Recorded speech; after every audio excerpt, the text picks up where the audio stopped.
Does history repeat itself? The question without a set and final answer. No one wants to know that it does. That means people as a society are not learning or evolving, but constantly repeating in good ways and bad. In the 1920s, World War I had just ended and the people needed a form of entertainment. A high amount turned to sports. The number one sport of the decade was baseball. Once people turned to this sport, the players began to be exemplified and grow in fame. One of the most famous baseball players in the world, Babe Ruth, became one of the most exemplified players. He was a role model when he was drafted by the New York Yankees, the team that was seen as the best then. While originally playing for the Red Sox from 1914 to 1918, he was drafted by the Yankees in 1919 and continued to play for them for 16 years until 1934 when he retired. Lou Gehrig, a Yankee baseball player as well, overlapped playing time with Babe Ruth.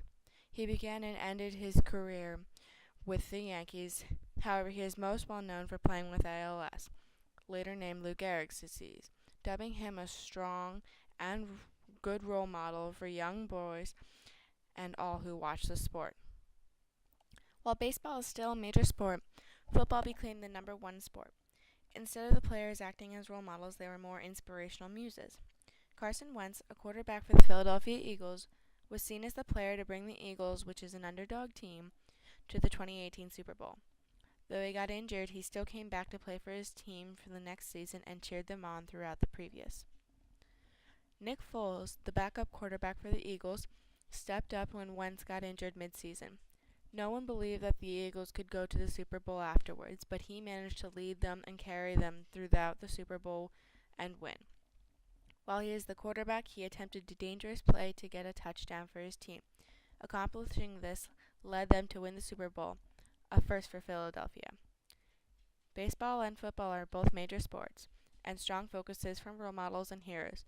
They both spawn to create inspiration and goals for boys and some girls too, to do the same in their everyday life. It is a way that history will repeat positively. A negative form of the repetition in history is the legislature of immigration. In the 20s, 2 acts were placed to limit the amount of immigrants allowed to travel into the United States for a chance of a new life. They were enacted when the census noticed a spike of immigrants in 1910.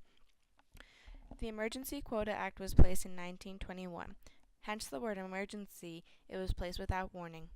It limited the U.S. to only allowing 3% of immigrants into the United States. This caused immigration to go from over 800,000 immigrants in to less than 420,000. The National Origins Act was placed in 1924, thus limiting the amount of immigrants allowed in even further. Per given nationality, immigrants were restricted so much to only 2% allowed in, and there was no exceeding that number. The act was extremely discriminating against Italians and most Asian countries specifically, and those that were allowed in the states were discriminated against outwardly. The act enormously omitted Mexicans, causing them to migrate into the Southwest in sparsely populated areas. They settled and ended up staying there for years, causing a noticeable uprise in the Mexican population over the years. Leading into the 2000s, Trump wants to accomplish the same goal with the opposite race, the Mexican population. To accomplish this, he wants to build a wall along the line of the U.S.-Mexico border, limiting the legal and illegal immigration of those living below the southern border. His policies include a border wall with Mexico, rescinding deportation deferrals for immigrants who arrived in the U.S. when they were children, restrict travel and work visas from 8 different countries, including Mexico, and increase the screening of refugees while cutting the staff to do so, which would take longer, causing less refugees to be allowed in. While the lack of attention towards the growing population of Mexicans coming into the U.S. in the 20s most likely caused Trump to focus on this specific race group, he's still repeating the same methods to solve the perceived problem. The race riots of the 20s were not a great highlight of the history either. While they focused on originally peace riots for equality and better treatment for African Americans, they would always end with an eruption of violence. They sprouted in major cities across the country. In Chicago, there was a young African American boy that was drowned by white men. The riots lasted for 13 days afterwards, and 35 people died. In Tulsa, African American veterans marched the streets of Tulsa so that they could protect young African American men from lynching, the killing of someone without a legal reason nor a trial. The riots ended when 10 whites and 26 African Americans were killed.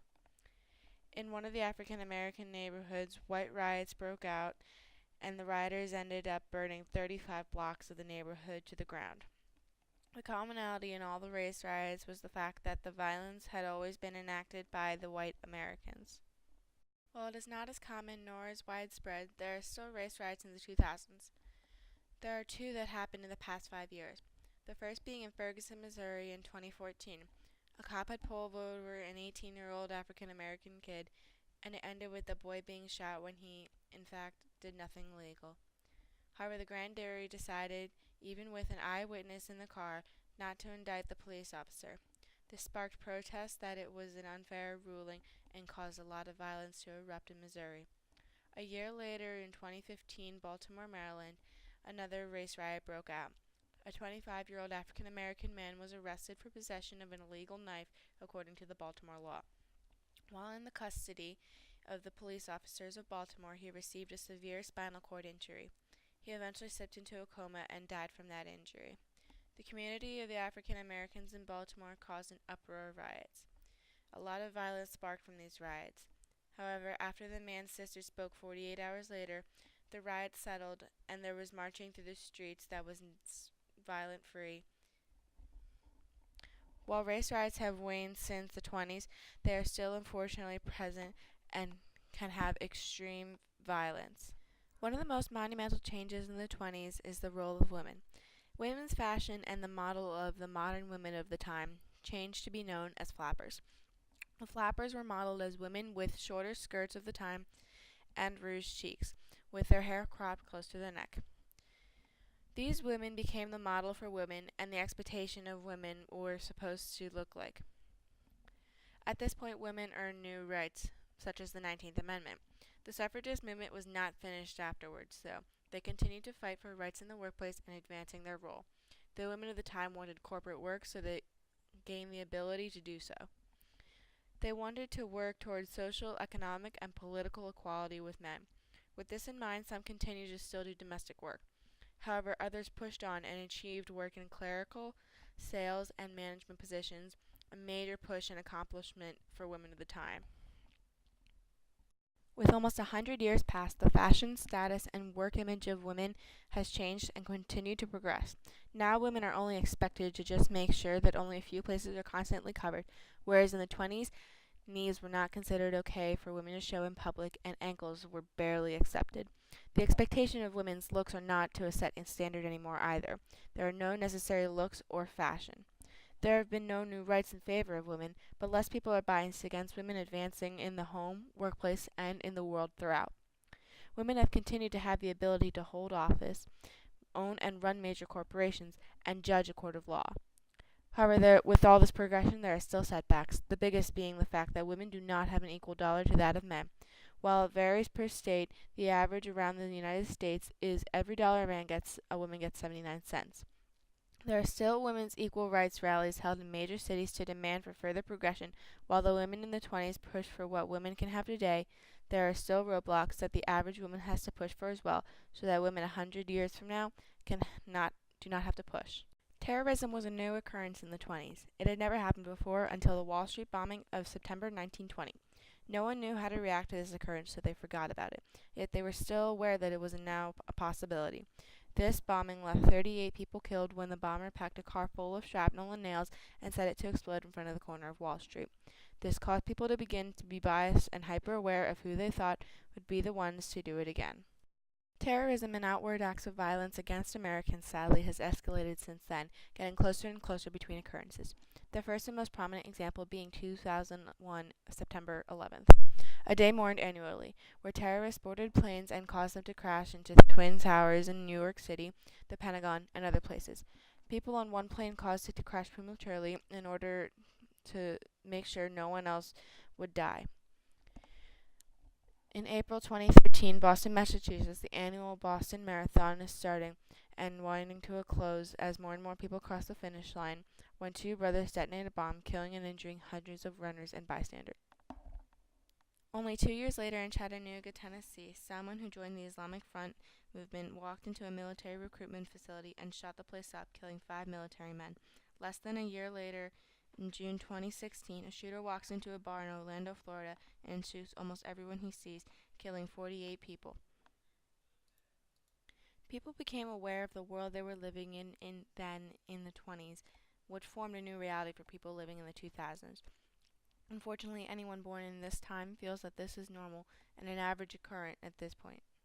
With all this information, the answer to does history repeat itself is an overwhelming yes. Unfortunately, society is just recasting events from 100 years ago. The only way to stop it is for more people to realize it and face the truth.